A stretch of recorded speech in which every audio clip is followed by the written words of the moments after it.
Now, your Alaska Link weather for Anchorage and South Central.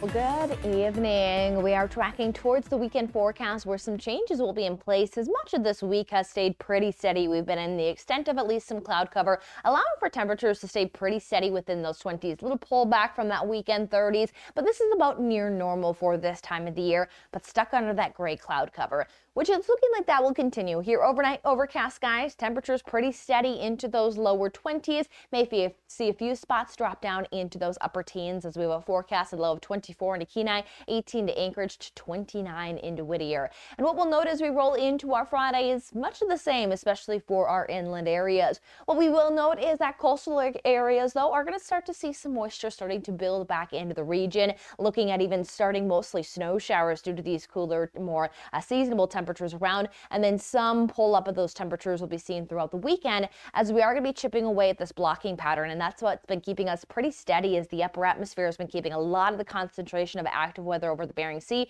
and a high pressure system across that Alcan border, and with us in the middle we get some of those slight impacts, but nothing that has been a high impact. But again, that's going to gradually be changing. Now, still much of the same here for Anchorage, where temperatures are staying pretty steady into those 20s, maybe some peaks of sunshine there possible at times, but what we notice is that coastal areas do stay underneath some of that precipitation. It's looking to stay light. Again, there could be some moderate downpours at times when it comes to either snow to rain shower transition, as when we roll into our Saturday, we'll start to watch those temperatures try to lift up. Saturday morning, there seems to be a nice little pocket of some clearing as we start to really watch that high pressure system is going to start to continue to ease off towards the east, giving us the sliver of some drier air, but then that highs or low is going to start to move in, bringing some more moisture with it, bringing more promised precipitation by about Sunday, especially for inland areas.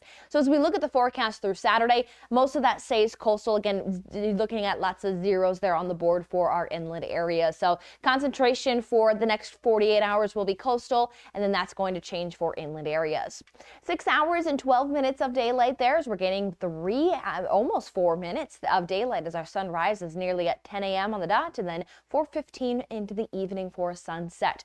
We'll see temperatures near what we've been dealing with, a freezing mark for those coastal areas, keeping that system pushing in mostly snow showers, inland areas seasonal into those low to mid 20s. We see a little uptick in those temperatures into Saturday. That's going to be that pattern starting to break down, lifting that low wind, bringing temperatures up and bringing moisture with it. So we'll at least be talking about some of that scattered activity for Saturday, and then potentially some more organized activity, allowing for at least some light accumulation that will be expected through Sunday into Monday, where temperatures continue to stay steady near normal or warmer than normal. But then as that system does break down, what we see is there is going to be another usher of a potential high pressure system that could again allow for us to see some of those cooler temperatures.